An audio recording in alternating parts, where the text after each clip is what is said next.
इस दुर्ग का नामकरण किया गया है। हाँ भाई, ये स्टार्टिंग में जो आपको दिख रहा है ये फ्रंट है वो आमेर। आमेर कहाँ पर है?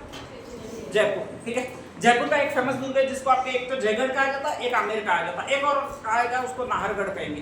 3 किले हैं वो आपके स्पेशली जयपुर में ही है। एक आमेर है, एक जयगढ़ है और एक कौन सा भी आपके नाहरगढ़।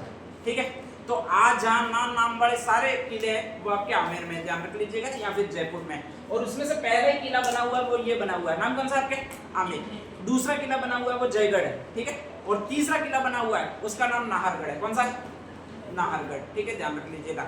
सबसे पहले यहाँ के राजा लोग जो बने उन्होंने अपने यहाँ पर रहने के लिए एक फेमस दुर्ग बनाया जिसको आमेर दुर्ग कहते हैं। इसका निर्माण करवाया था वो मानसिंह ने करवाया था।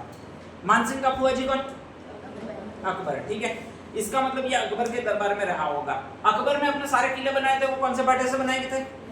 लाल पत्थर से बनाए थे। ये भी आपको स्पेशल दिख रहा होगा, कौन से बाटे से बना हुआ है? लाल पत्थर से बना हुआ है। ठीक है, ध्यान रख लीजिएगा। तो कहा जाता है कि यहाँ पर आपके एक फेमस अंबिकेश्वर शिव का मंदिर था। इस अंबिकेश्वर शिव के मंदिर के आराधना करके मानसिंह प्रथम ने एक दुर्ग की नींव रखी और उसी को स्पेशली आमेर दुर्ग कहा जाता है। कौन सा दुर्ग कहा जाता है? इससे भी पहले यहाँ पर स्पेशली मानसिंह से भी पहले भगवंदास राजा हुआ था, बारमल राजा हुआ था। तो ऐसी कंडीशन में इनके महल थे। इससे भी पहले एक राजलदेव राजा और हुआ था, उसने राजाओं के रहने के लिए आपके स्पेशली वो महल बनाए थे और उनको कहा जाता है कदमी महल। कौन सा महल कहा जाता है? तो कभी भी आ जाए कदमी महल कहाँ पर स्थित है? तो जयपुर राजवंश के आमेर किले के निर्माण से पहले जो महल थे वो कदमी महल कहलाता है, ध्यान रख लीजिएगा। ठीक है, और वो है वो इसी दुर्ग में। कौन से दुर्ग में? भी आपके आमेर दुर्ग में। वहां पर ये सारे राजा रहते थे, मानसिंह भी नहीं यहीं पर रहता था। वो जब लाल किले को देखकर आया, लाल किले वगैरह जो आगरा का किला वगैरह बने हुए थे, तो उनको जब देखकर आया तो उसको पता लगा कि अपने लिए भी एक दुर्ग बनवाना चाहिए। तो यहाँ पर उसने कहा जाता है आके अंबिकेश्वर शिव है उनकी आराधना की और आमेर किला बनवाना प्रारंभ किया, ध्यान रख लीजिएगा। और मानसिंह ने पूरा ये दुर्ग बनाया जिसको आपके स्पेशली कहा जाता है आमेर दुर्ग कहा जाता है। जैसे ही इस रोड टू रोड आप जाओगे, ये पूरे रोड टू रोड बने हुए हैं। ठीक है, यहाँ पर आपके स्पेशली ये 4 भागों में बटा हुआ है, ध्यान रख लीजिएगा। और 4 भागों में ये बटा हुआ है तो इसी को कहा जाता है एक शैली। और ये जो शैली कहलाती है वो 4 भाग शैली कहलाती है। कौन सी कहलाती है?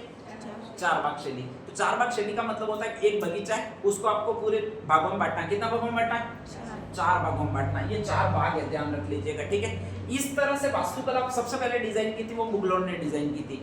आपने कभी भी बगीचे देखोगे हिंदू शैली के तो ये शैली आपको मिलेगी नहीं। डायरेक्टली अपने क्या करते हैं कि आसपास में आपके एक रास्ता निकाल देते हैं। ठीक है, इन मुगलों ने सीधे सीधे रोड बनाए थे बगीचों में भी, और उसी को कहा जाता है 4 भाग शैली। कौन सी शैली कहा जाता है? तो एक प्रश्न आएगा, 4 भाग शैली का सबसे पहले प्रवर्तन राजस्थान के किस दुर्ग में देखने को मिलता है? तो वो आपका यही दुर्ग है, लाल पत्थर वाला दुर्ग। कौन सा बता रहे हैं पर? आमेर दुर्ग। ठीक है, ध्यान रख लीजिएगा। जब भी आप आमेर जाओगे तो पहला ये बगीचा दिखेगा, गाइड बताने आएगा कि ये 4 भाग शैली में बना हुआ बगीचा है। ठीक है, फिर बताएगा कि ये सबसे पहले इस शैली का विस्तार किया था वो हुमायूं ने किया था और आपसे 50 रुपए ले लेगा। 50-100 रुपए ले ही लेता है, इस बात के ध्यान रख लीजिएगा। तो वो मैं आज आपको बता रहा हूँ, मुझे 50 रुपए दे देना। नेक्स्ट आगे चलो भाई। हाँ, अंदर जैसे ही जाओगे तो यहाँ से सीढ़ियाँ जाने के लिए यहीं से जाना है, ऐसे नहीं कूद के लटकते लटकते ऐसे चले जाओ, वैसे नहीं है, ध्यान रख लीजिएगा। और इसके बाद ये बुर्ज का स्पेशली रास्ता, इस रास्ते जाना है, ध्यान रख लीजिएगा। ठीक है, जैसे ही इस रास्ते जाओगे तो यहाँ से उतरने का, और उतरने के बाद में कहा जाता है आमेर दुर्ग की स्टार्टिंग हो जाती है, तो आपको ऐसे ही जाना है। ठीक है, ये दूसरा है। ये ऐसे, ये देखो लोग आ रहे हैं, ध्यान रख लीजिएगा। जैसे जैसे लोग जाएंगे फिर आमेर का किला सामने आ जाएगा। तो ये इसी तरह से जाना है, वहां पर ऐसा नहीं है कार लेकर पहुंच जाओ फिर यहाँ पर वैसे ऐसे जाओ तो वो नहीं जाया जाएगा, ध्यान रख लीजिएगा। ठीक है, नेक्स्ट है। अच्छा, यहीं पर जा रहे हैं। हाँ, जैसे किले के पास में जाओगे तो वहां पर एक झील है स्पेशली, और उसको कहा जाता है मावठा झील। कौन सी झील है? मावठा झील। ये जो आपको दिख रही है वो पूरी मावठा झील है। ठीक है, तो मावठा झील की स्पेशली लोकेशन किस जिले में होगी? आपके जयपुर में होगी। कहां पर होगी? जयपुर में। तो कभी भी आ जाए मावठा झील कहां पर स्थित है? तो जो आमेर किला बना हुआ है, आमेर में मां आता है, वहीं पर जस्ट मावठा झील बनी हुई है, और ये स्पेशली है वो जोधपुर में, जयपुर में है, ध्यान रख लीजिएगा। इस मावठा झील में आप नहा सकते हो, मगरमच्छ कुछ नहीं रहते, ज्यादा गहरी भी नहीं है, थोड़ी कम गहरी है। ठीक है, फिर भी लाइफ की सेफ्टी रखना, कहीं डूब नहीं जाओ मेरे कहने के अनुसार, ध्यान रख लीजिएगा। नेक्स्ट आगे, इसके बाद आमेर के महलों की एंट्री हो जाती है। वहां पर सबसे पहले लाल पत्थरों में महल बने हुए, वो कदमी महल ही है स्पेशली, और उनका निर्माण करवाया था वो राजलदेव ने करवाया था। कौन सा देव ने करवाया था? वहीं पर कहा जाता है, उन पर लिपापोती वगैरह की है, और वहीं पर मानसिंह रहता था। मानसिंह ने उसके चारों तरफ का परकोटा वगैरह बहुत ज्यादा बनाया है, ठीक है, ध्यान रख लीजिएगा। बाकी उसके काल में कोई खास काम हुआ नहीं था। मानसिंह को अकबर ने रहने ही नहीं दिया था बेचारे को। जैसे ही ये हल्दीघाटी का युद्ध हार गया था, इसके बाद उसको भेज दिया गया था, वो अफगानिस्तान में भेज दिया गया था। तो यहाँ पर राहत नहीं था, इसलिए कोई निर्माण कार्य नहीं हुआ। मानसिंह के बाद अगर जयपुर का कोई राजा बना है तो उसका नाम है मिर्जा राजा जयसिंह। नाम कौन सा? हाँ, मिर्जा राजा जयसिंह एक नवी बाई लाया था, उसको कौन सी बाई कहते हैं? ये लो, चंद्रावती। वेरी गुड, तुम्हें याद है पूरी। हाँ, मिर्जा राजा जयसिंह एक नवी बाई लाया था, उसको कहा जाता है चंद्रावती। उसी का एक दूसरा नाम था, नाम कौन सा था? नवोड़ा। कौन सा था? नवोड़ा, ठीक है। 12-14 साल की रही होगी। स्पेशली मिर्जा राजा जयसिंह था वो आपके 40-50 साल का, 50 साल का होगा इसीलिए आ जाए तो स्पेशली, ठीक है। वैसे 48 साल का था, ध्यान रख लीजिएगा, ठीक है। और ऐसा भी नहीं था कि उसकी पहली रानी थी, 10वीं की 11वें नंबर की कोई रानी थी, ध्यान रख लीजिएगा, ठीक है। और सबसे ज्यादा पागल बनाया था वो उस नवोड़ा नाम की लड़की ने बनाया था, जो 14 साल की थी, ठीक है। स्पेशली कहा जाता है एक मंदिर में एक बार आई थी, वहां पर बराबर राजा का आने का टाइम हुआ। जो संतरी था, जो वहां पर का सिपाही था, राजा का टाइम हुआ तो लोगों को भगाने लगा। और उस समय ये लड़की है वो वहां पर चप्पल ढूंढने लगी थी। तो कहा जाता है चप्पल पहनने गई थी, उतने में चप्पल उसने फेंक दिए थे कि यहाँ पर राजा का टाइम आ रहा है, हो रहा है, और तू फालतू काम के ये तेरे चप्पल पहन रही है, ऐसे फालतू काम के चप्पल दूसरे ले लेना यूं करके। तो तभी उस लड़की ने कसम खाई थी कि हे संतरी, आज तूने मेरे जूते फेंके हैं, लेकिन एक दिन इस जयपुर रियासत को मैं जूतों पर झुका दूंगी यूं, ठीक है।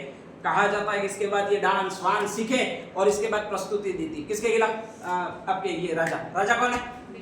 मिर्जा राजा जयसिंह, ठीक है, ध्यान रख लीजिएगा। मिर्जा राजा जयसिंह ने सबको दरकिनार करके शादी कर दी थी। स्त्रीत्व की ताकत बहुत जबरदस्त होती है, ध्यान रख लीजिएगा। और कहा जाता है कि इसके बाद उसने उसको इतना खतरनाक वश में किया कि इस में आप जितने भी महल देखोगे उतने सारे उसी की पसंद से बनाए हुए। किसकी पसंद से बनाए हुए? नवोड़ा यानी चंद्रावती की पसंद से बनाए हुए हैं, ठीक है।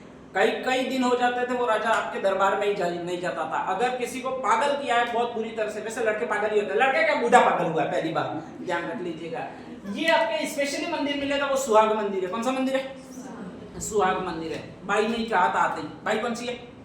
नवोड़ा। आपको दाद देनी चाहिए, 16 साल की लड़की में इतना दिमाग था कि किसी को भी वश में कर सके, ठीक है, स्पेशली। और उसने अपने लिए एक फेमस ये घर बनाया था स्पेशली, इसको कहा जाता है सुहाग मंदिर। इसी को कहा जाता है सौभाग्य मंदिर। कौन सा मंदिर? सौभाग्य मंदिर, ठीक है।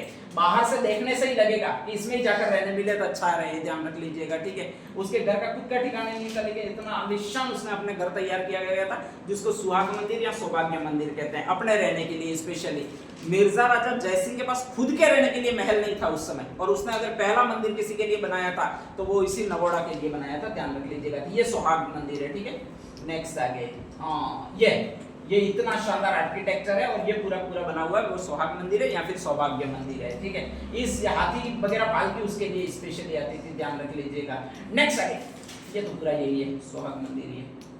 हाँ, इसकी ये चांदी की ये जो छत आपको दिख रही है वो उसमें पूरी चांदी की जड़वाई थी स्पेशली। तो ये पूरा अंदर का आर्किटेक्चर है। अभी भी जाओगे तो ये वैसा कैसा ही दिखता है, और अभी भी जाओगे तो बहुत सुंदर दिखता है। ये सुहाग मंदिर तो पता नहीं कितना अच्छा है, बहुत। हाँ, इसमें आपका ये दूसरा कमरा बनाया उसको शीश महल कहा जाता है। क्या कहा जाता है? शीश महल, ठीक है। शीश महल पूरा कांच का बना हुआ था उस समय का स्पेशली। ये यहाँ पर सिर्फ एक दिया ये रखा है, और इस एक दिए के रखने से पूरा महल था, बहुत बड़ा महल था, कई सारे कमरे थे, 16-18 ऐसे कुछ कमरे थे, ध्यान रख लीजिएगा। तो वो सारे कमरे हैं वो अचानक प्रदीप्तिमान हो जाते हैं, यानी उनमें प्रकाश फैल जाता है सिर्फ एक दिए से। एक दिया का मतलब आपके जो समनी होती है उसको यहाँ पर ले जाकर बीच में रख दो तो पूरे कमरे के एक कोने में उजाला हो जाएगा, पूरे सारे कमरों के। ये जो कहलाता वो शीश महल कहलाता, पूरा कांच का बना हुआ है। बनवाया उसी ने, किसने?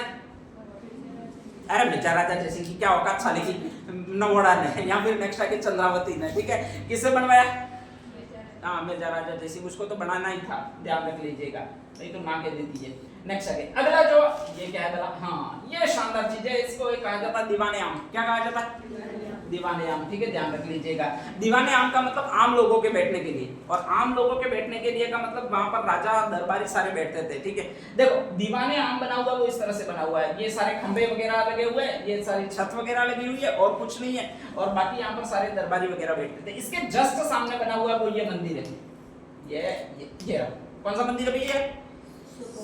सौभाग्य मंदिर। या फिर कौन सा मंदिर बताया मैंने आपको? सुहाग मंदिर बताया, ठीक है, ध्यान रख लीजिएगा। ये कह रही थी मैं हमेशा तुम्हें अपनी आंखों के सामने देखना चाहती हूँ, ठीक है, तो तुम्हारा जहां पर राजमहल है, जहां पर तुम ये सारा काम करते हो दीवाने आम, उसी के सामने मेरा महल होना चाहिए, और इसी को कहा जाता है सोहाग मंदिर कहा जाता है, ध्यान रख लीजिएगा। जस्ट सोहाग मंदिर से नीचे उतरकर वो शाम को घूमने जाती थी।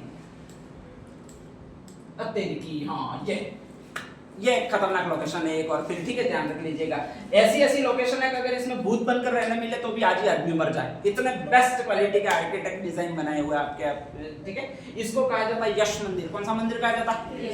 यश मंदिर। या फिर इसको कहा जाता है जस मंदिर। वो कहते थे कि मेरे लिए ऐसा महल चाहिए, ऐसा मंदिर चाहिए जहां पर मैं सुबह सुबह में प्रार्थना करने जाऊं तो मुझे सुकून मिले, बहुत अच्छा सुकून मिले। और कहा जाता है कि मिर्जा राजा जयसिंह ने उसके लिए बहुत अच्छा शानदार आर्किटेक्ट से डिजाइन एक मंदिर बनाया था, जिसको आपके स्पेशली कहा जाएगा वो यश मंदिर या फिर जस मंदिर कहा जाएगा।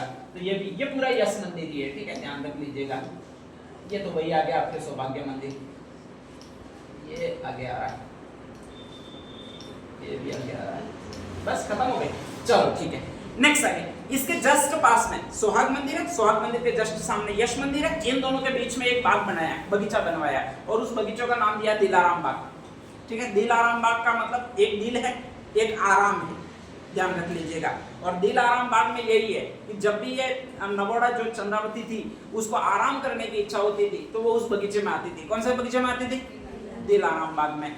दुनिया के सबसे ज्यादा फूल अगर मिलेंगे आपको, स्पेशली या सारी क्वालिटी के फूल मिलेंगे, वो उसी बाग में मिलेंगे। कौन से बाग में मिलेंगे? दिलाराम बाग में मिलेंगे, ठीक है। आप भी वहां पर जाओगे, कोई भी फूल चाहोगे उसको तोड़ नहीं सकते, हाँ, देख सकते हो, ध्यान रख लीजिएगा। तो वो जो आपको मिलेगा वो दिलाराम बाग में मिलेगा, ध्यान रख लीजिएगा। तो स्पेशली एक तो सौभाग्य मंदिर है जिसको सुहाग मंदिर कहा जाता है, एक कदमी महल इससे पहले है, वो तो राजल देव ने बनाए थे, एक यश मंदिर है, एक आपके ये मंदिर है जिसको सौभाग्य मंदिर, एक दीवाने आम है, ध्यान रख लीजिएगा। एक यहाँ पर और स्ट्रक्चर आया था, कहाँ गया स्ट्रक्चर? ये राजा के बैठने के लिए था। अरे ये तो वो माता है तुम्हारी, आपके स्पेशली ये शीला माता का मंदिर। कौन सी माता का मंदिर है? शीला माता का मंदिर है, ठीक है। एक और डिलीट हो गया, हाँ, ये तो सारा शीला माता का मंदिर है। एक और डिलीट हो गया जिसको दीवाने खास कहा जाता है। क्या कहा जाता है? दीवाने खास। खास लोगों के लिए था, रहने के लिए था, वो दीवाने खास था। और आम लोगों के लिए जो भी था वो दीवाने आम था। आम का मतलब दरबारी लोग होंगे, खास का मतलब कौन से होंगे? राजा खुद। तो राजा के खुद का शयन कक्ष जो होता था वो तो दीवाने खास कहलाता था, ठीक है। और दरबारियों के बैठने की जो जगह थी वो आपके दीवाने आम थी। ये दोनों भी आपको मिलेंगे, वहीं पर मिलेंगे। ये आपके स्पेशली एक मंदिर है जिसको कहा जाता है शीला माता का मंदिर। कौन से माता मंदिर? शीला माता। और शीला माता की मूर्ति को कहां से लाए थे मानसिंह? पश्चिम बंगाल में। पश्चिम बंगाल का एक राजा था जिसका नाम था केदार राय। कौन सा नाम था? केदार राय। और उस मूर्ति को कहा जाता है पाने के लिए पराजित किया था स्पेशली, इसके बाद यहाँ पर ले आए थे और शीला माता की मूर्ति को यहाँ पर स्थापित करवाया था। तो वो भी आपके इसी दुर्ग में मिलेगी जिसको कहा जाता है आपके आमेर दुर्ग, ध्यान रख लीजिएगा, ठीक है। यहाँ पर एक और स्ट्रक्चर शानदार आपको दिख रहा होगा जिसका नाम ये है, और ये है पन्ना मीणा का कुंड। कौन सा मीणा का कुंड है? पन्ना मीणा का। एक धनवान आदमी था, उसने कहा जाता है कि ये कुंड बनवाया था, उसमें ऐसी डिजाइन बनवाई थी, आर्किटेक्ट बनाया था, ठीक है। तो ये सारी आपको दिखेगी, वो सीढ़ियां दिखेगी। क्या दिखेगी? सीढ़ियां। और इसकी भी बहुत जबरदस्त विशेषता है, जहां से आप उतरो, जहां से निकलना चाहो वैसे निकल सकते हो, कई प्रकार से निकल सकते हो। आप सारे दिन कोशिश करो तो भी वापस उसी सीढ़ी पर आ ही नहीं सकते हो, अगर कोशिश नहीं करो तो, ठीक है। बाकी याद करके जाओ, इधर से इधर ही गया था, मुझे वापस इधर से इधर ही जाना, फिर जा सकते हो। लेकिन अगर आपको इधर निकलना, फिर इधर जाना, फिर इधर जाना, किसी भी तरफ से घूमो, साई खेलने के लिए बहुत अच्छी सीढ़ियां। दिन भर 2 बच्चे हैं तो एक इधर से जाता रहे, कट होकर इधर से जाता रहे, कभी पकड़ में नहीं है। तो ऐसा एक कुंड है जिसको कहा जाता है पन्ना मीणा का कुंड। कौन सा कुंड? पन्ना मीणा का कुंड। ये पहले आया हुआ है, ठीक है, ध्यान रख लीजिएगा। और ये भी आपके इसी दुर्ग में। कौन से दुर्ग में? भी आपके आमेर दुर्ग में। कौन से दुर्ग में? आमेर दुर्ग में, ठीक है। यहाँ पर कहा जाता है कि एक आदमी आया, बिशप हैदर। नाम कौन सा? Bishop Haber. नाम कौन सा? हाँ, अभी सीमा का हैदर हो जाता, और उसने इसी मंदिर को देखा था आपके। ये कौन सा मंदिर है?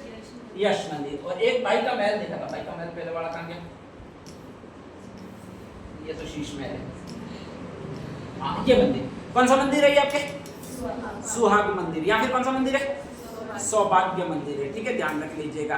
तो इस मंदिर को उसने देखा था और कहा था उसने स्पेशली कि ये मंदिर इतने बेस्ट क्वालिटी के बने हुए, जिसने मैंने अल ब्रह्मा एक यूरोप में स्थान है, क्रेमलिन एक यूरोप में स्थान है, वहाँ के जो मंदिर है वो बेस्ट क्वालिटी के माने जाते हैं, वो भी ऐसे नहीं है फालतू काम का उनका इतना वर्णन किया हुआ है, सारे विदेशी पर्यटक है वो उनको देखने जाते हैं। बाकी अगर किसी को वास्तव में देखने आने चाहिए कुछ चीजें तो वो यहीं पर आनी चाहिए। आपके कहाँ पर आनी चाहिए? जयपुर में। आपके कुछ दुर्ग वास्तव में देखने लायक है, ठीक है। चित्तौड़ जाओ देखने लायक है, हकीकत में देखने लायक है। जैसलमेर जाओ वास्तव में देखने लायक है, ठीक है। वो आपके छत बनी हुई थी पूरी नक्काशीदार और सोने के झूले वगैरह बने हुए थे, वो कहाँ पर था? सोने के सोफे, सोने के झूले वगैरह बीकानेर जूनागढ़ दुर्ग में, ठीक है। गज सिंह की हवेली वाला ध्यान रख लीजिएगा, तो वो देखने लायक है। और चौथा एक घूमने लायक और प्लेस है जिसको कहा जाता है आमेर दुर्ग। कौन सा दुर्ग कहा जाता है? आमेर दुर्ग, ठीक है, ध्यान रख लीजिएगा। तो ये सारी चीजें मिलेगी वो आपके स्पेशली आमेर दुर्ग में मिलेगी, ठीक है। तो नेक्स्ट हेडिंग डाल दीजिएगा आमेर दुर्ग।